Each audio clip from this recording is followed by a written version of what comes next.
Everyone, welcome to प्रारंभ SSC. और आज की इस इंग्लिश क्लास का हमारा टॉपिक है टेंसेस पार्ट 1। टेंस का पार्ट 1। आज की क्लास में हम सिर्फ और सिर्फ टेंस के फर्स्ट पार्ट के बारे में पढ़ेंगे, जो कि है प्रेजेंट टेंस का प्रेजेंट इंडेफिनिट टेंस। ठीक है, तो सबसे पहले मैं आपको बता दूं कि टेंस होती क्या है। टेंस मतलब कोई एक्शन हो रहा है, कोई काम हो रहा है। जैसे मैं पढ़ा रही हूँ, आई एम टीचिंग, ये कौन सी टेंस है? ये है present continuous tense, I am teaching. ठीक है, मैं पढ़ा रही थी, आई वॉज टीचिंग, मतलब पास्ट की बात है, थी मतलब पास्ट। तो ये कौन सी टेंस है? Past continuous tense. तो अभी स्टार्ट करते हैं। सबसे पहले मैं आपको ये बता दूं कि टेंस जो है वो मोटे मोटे तौर पे कितने पार्ट्स में डिवाइडेड है?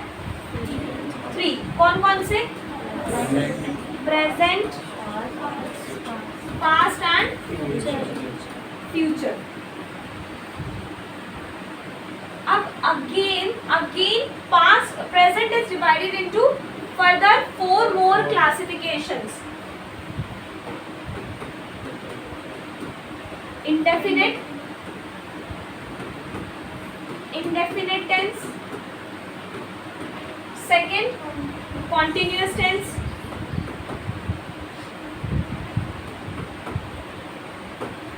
third perfect tense, and fourth perfect continuous. Fourth perfect continuous tense. और बाकी में सेम मतलब जैसे ये प्रेजेंट में 4 है ना, ऐसे ही ये पास्ट में भी यही 4 होती है, बट आगे पास्ट ऐड हो जाएगा। Past indefinite tense, past perfect tense and past perfect continuous tense. Similarly future में भी यही होगा, future indefinite tense, future continuous tense, future perfect tense and future perfect continuous tense. ठीक है, ये क्लियर हो गया। सबसे पहले तो ये याद होना चाहिए, इंडेफिनिट कॉन्टिन्यूअस परफेक्ट कॉन्टिन्यूअस। याद हो गया। फर्स्ट क्या है? Present indefinite tense. अब यहाँ से हम एक टॉपिक उठा लेते हैं, प्रेजेंट इंडेफिनिट टेंस, उसको पढ़ते हैं ध्यान से।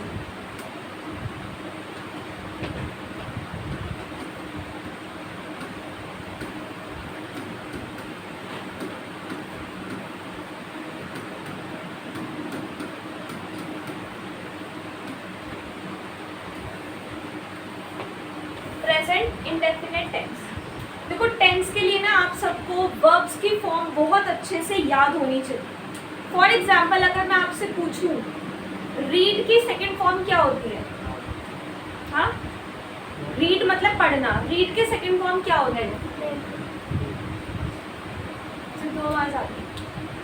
Read, red, but the spelling is same. ठीक है, अगर मैं पूछूं गो की सेकंड फॉर्म क्या होती है? गो, वेंट, गॉन। ईट की ईट, एट, ईटन। ठीक है, और स्माइल की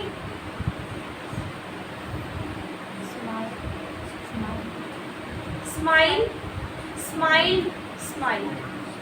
ठीक है, क्यों पता होनी चाहिए? क्योंकि अभी ना मैं आपको बोलूँगी कि यहाँ फर्स्ट फॉर्म लगाओ या सेकंड लगाओ या थर्ड लगाओ, जब याद ही नहीं होगी तो कैसे लगाओगे? वहीं तुम्हारा कॉन्फिडेंस डाउन होगा कि यार वर्ब तो याद नहीं है। ठीक है, सी, सॉ, सी। सबसे पहले ये याद कर लेना। कैसे याद करोगे? प्रोवाइड करूँगी मैं आपको वर्ब्स की शीट, उसको लिख के याद कर लेना। पहले बेसिक वाले दे दूँगी, बेसिक वाले। थैंक की क्या होती है? थैंक। और कट की कट। पुट की क्या होती है? सब शांत बैठ। पुट मतलब रखना, पुट सेम। कॉस्ट की क्या होती है? Cost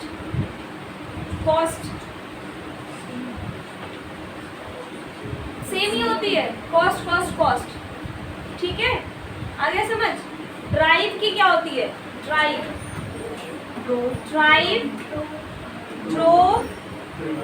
driven. ठीक ठीक है, ये याद होना चाहिए। Sleep, slept, slept. समझ आ रहा है? चलो अभी कंसेप्ट की तरफ चलते हैं। तो सबसे पहले हमें क्या पता होना चाहिए? पहचान। पहचान को हम आइडेंटिफिकेशन के नाम से भी जान लेते हैं, ठीक है। साथ साथ याद करते चलना, पहचान बोल लो या फिर आइडेंटिफिकेशन, एक ही बात है। अब आइडेंटिफिकेशन मतलब कि कोई हिंदी सेंटेंस है अगर, तो आप कैसे पहचानोगे कि भाई ये जो सेंटेंस है ना ये प्रेजेंट इंडेफिनिट का है, ये जो सेंटेंस है ये कॉन्टिन्यूअस का है। तो अभी बात हम इंडेफिनिट की कर रहे हैं, तो आप किस तरीके से पहचानोगे कि ये जो सेंटेंस है ये प्रेजेंट इंडेफिनिट का है? इसकी जो पहचान होती है वो क्या होती है? ता है, ती है और ते। मतलब जिन भी सेंटेंसेस के लास्ट में ये आता है ना वो क्या है? प्रेजेंट इंडेफिनिट टेंस, ठीक है। जिस भी सेंटेंस के लास्ट में ता ते ती आ रहा है वो प्रेजेंट इंडेफिनिट है। आंख बंद करके बता दोगे आप। जैसे सूर्य कहाँ से उगता है? पूर्व से या पश्चिम से? सूर्य पूर्व से उगता है और पश्चिम में ढलता है। उगता है ता, ढलता है ता है। मतलब मैं सुबह 6 बजे उठती हूँ, मैं नहीं उठती वैसे, मान लेते हैं, आज वजह से मानते हैं, ठीक है। मैं सुबह 6 बजे उठती हूँ, उठती हूँ, ती हूँ आ गया। मतलब उसके बाद मैं एक दिन में 2 बार ब्रश करती हूँ। मतलब ये हुआ कि ऐसी चीज़ें जो रेगुलर बेसिस पे हो रही है, जो डेली होती है और जो होता ही है, जो यूनिवर्सल ट्रुथ है। यूनिवर्सल ट्रुथ मतलब जैसे सूर्य भाई यहीं से उगता है, यहीं से ही उगेगा, यहीं से उगता है, वो काम ऐसे ही होता है। मैं डेली स्कूल जाती हूँ, ठीक है, पिताजी डेली अखबार पढ़ते हैं, मैं 2-3 घंटे तो फोन चलाती ही हूँ, ठीक है। और क्या हो सकता है? अब आप सभी एक सेंटेंस बताते जाओ हिंदी में। जैसे मैंने अभी लास्ट में ताते थी आना चाहिए, बताना। वो दिन और रात पढ़ता है।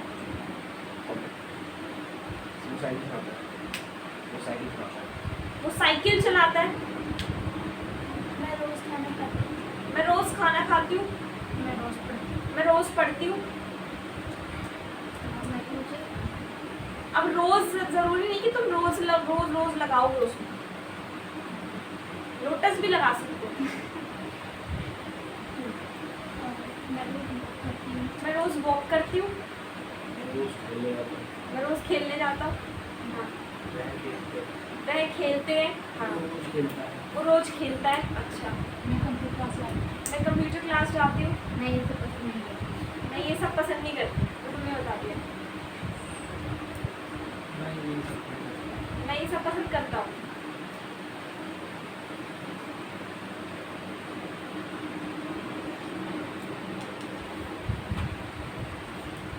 मम्मी स्वादिष्ट खाना बनाती है। जल्दी बताओ, आप बताओ, फिर आ रही हूँ आपके पास। सोच वो दोनों खेलते हैं। मैं रोज बस में बैठता हूँ। वह पढ़ता है। वो नहीं पढ़ता। मैं रोज प्रैक्टिस करती हूँ। समझ आ गया? इतने सारे सेंटेंसेस मिल गए ना। अब ये तो समझ आ गया कि हाँ ये तो होती है प्रेजेंट इंडेफिनिट। बाकी सब छोड़ दो अभी, सिर्फ एक बार। अब इसमें हेल्पिंग वर्ब आ जाती है नेक्स्ट, ठीक है। क्या आती है? Helping verb. प्लीज जैसे मैं बोलती हूँ ना, रिपीट करने के लिए तो सब बोला करो। क्या आती है? हेल्पिंग वर्ब इसमें होती है कौन सी? और क्या है?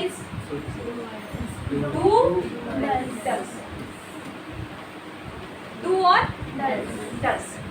उसके बाद अभी देख लेंगे कहाँ डू लगेगा कहाँ डस। उसके बाद यहाँ पर आती है मेन वर्ब। क्या आती है?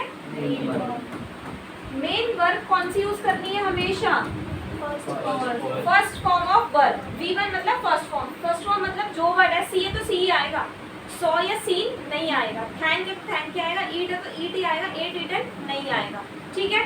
इतना क्लियर हो गया? उसके बाद आगे चलते हैं, क्या होता है नेक्स्ट? अब आगे बात आती है रूल्स की। बात आती है रूल्स की कि क्या रूल हमें लगाने हैं, जो सेंटेंस बनेगा उसका रूल क्या होगा। तो यहाँ पर ना 4 टाइप्स ऑफ ऑफ सेंटेंसेस होते हैं। कितने सेंटेंसेस? कौन कौन से? Affirmative, negative, interrogative,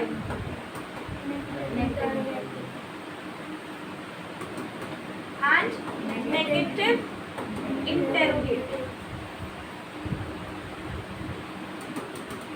clear? कितने sentences? Affirmative, negative interrogative and negative interrogative. जो नेक्स्ट क्लास होगी इंग्लिश में उस तक में आपको ये सारी चीजें याद होनी चाहिए। अब अफर्मेटिव मतलब होता है सिंपल सेंटेंस, इसको हम पॉजिटिव के नाम से भी जानते हैं। यहाँ पर जो टेंसेस है यहाँ पर 4 ही सेंटेंस आए, ठीक है। अफर्मेटिव मतलब सिंपल सेंटेंस जिसको हम पॉजिटिव सेंटेंस के नाम से भी जानते हैं, जिसमें नॉट नहीं होना चाहिए। जैसे आई डोंट लाइक, तो ये क्या है? ये नेगेटिव हो गया। क्यों? क्योंकि इसमें नॉट लग गया, ठीक है। तो अफर्मेटिव का जो रूल होता है वो होता है सब्जेक्ट प्लस क्या आता है फिर? सब्जेक्ट के बाद पहले हेल्पिंग वर्ब आती है, ठीक है। Subject plus do does. लेकिन अफर्मेटिव में हम और डू और डज को यूज नहीं करते। हमेशा आएगी हेल्पिंग वर्ब, लेकिन इसमें नहीं आएगी इंडेफिनिटली। तो इसका जो रूल बनेगा subject plus verb plus S और ई एस। थोड़ा सा इम्पोर्टेंट है, अभी बताती हूँ क्या है। प्लस ऑब्जेक्ट, सब्जेक्ट के साथ वर्ब लगा देना, वर्ब के साथ एस और ई एस लगा देना और उसके साथ ऑब्जेक्ट लगा देना, ठीक है। नेगेटिव का जो रूल होता है वो क्या होता है? Subject plus do does plus not तो लगेगा क्योंकि नेगेटिव है, ठीक है, प्लस फर्स्ट फॉर्म। अब यहाँ एस और एस यहाँ पर नहीं लगेगा। क्यों नहीं लगेगा? क्योंकि इधर लग तो गया, इधर लग गया, इधर नहीं लगेगा। प्लस ऑब्जेक्ट, ठीक है। उसके बाद है इंटरोगेटिव। इंटरोगेटिव में क्या होता है? हमेशा ये जो हेल्पिंग वर्ब है ना, ये जो हेल्पिंग वर्ब है ये आगे आ जाती है। तो डू डज, इस स्लैश का मतलब क्या समझ रहे हो कि या तो डू ही आएगा या तो डज ही आएगा, ठीक है। Do does plus subject plus verb plus question mark जरूर लगाना, क्वेश्चन मार्क जरूर लगाना इंटरोगेटिव सेंटेंस में, क्वेश्चन मार्क। और नेगेटिव इंटरोगेटिव की जो इंटरोगेटिव तो हो प्लस नेगेटिव भी हो, ठीक है। Do does plus subject plus, subject के बाद हमेशा नॉट लगता है और डू डज तो स्टार्टिंग में लगेगा plus V1 plus question mark जरूर लगता है, ठीक है। अब जैसे ये तो हो गई सारी थ्योरी हो गई कि हाँ ये हेल्पिंग वर्ब है, ये मेन वर्ब है, ये रूल्स है। अब जैसे हम एक एग्जांपल ले लेते हैं कि मैं सुबह 6 बजे उठती हूँ, ठीक है। मैं सुबह 6 बजे उठती हूँ। मैं मतलब मैं इज अ सब्जेक्ट, मैं क्या है? सब्जेक्ट है। तो आई उठना, वेक, आई वेक, एस नहीं लगेगा। क्यों नहीं लगेगा? अभी बताती हूँ। I wake up early in the morning, मैं सुबह जल्दी उठती हूँ। I wake up early in the morning, मैं सुबह 6 बजे उठती हूँ। I wake up 6 o'clock in the morning, at 6 in the morning, ठीक है। अब इतने में कोई डाउट हो? सिर्फ इसमें कोई डाउट है कि हेल्पिंग वर्ब डू डज लगेगी? ये नहीं कि कहाँ क्या लगेगा, वो बता रही हूँ अभी। डू डज हेल्पिंग वर्ब है, मेन वर्ब फर्स्ट फॉर्म है और रूल्स ये हो गए। अब हमें 2 चीजें सीखनी है कि डू कहाँ लगाना है और डज कहाँ लगाना है, एस और एस कहाँ लगाना है और कहाँ नहीं लगाना है। ये 2 चीजें सीखनी है, ठीक है।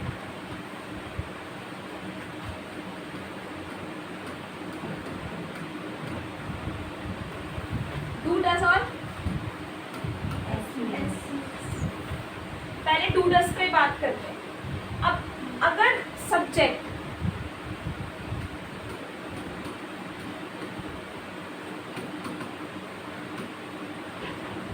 थर्ड पर्सन सिंगुलर है तो उसके साथ क्या लगेगा? डूडस। उसके साथ लगेगा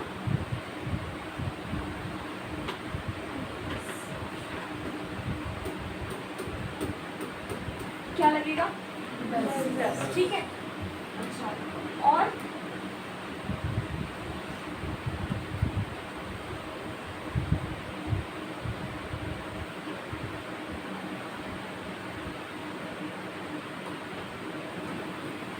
अगर सब्जेक्ट थर्ड पर्सन सिंगुलर है तो उसके साथ एस और ईएस लगाना,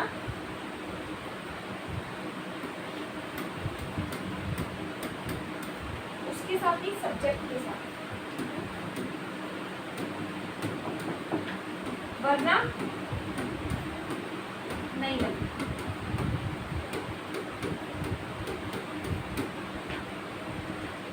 या देखो पहले ये देखो, सब्जेक्ट थर्ड पर्सन सिंगुलर, अब ये क्या होता है, तीन होते हैं, फर्स्ट पर्सन, सेकंड और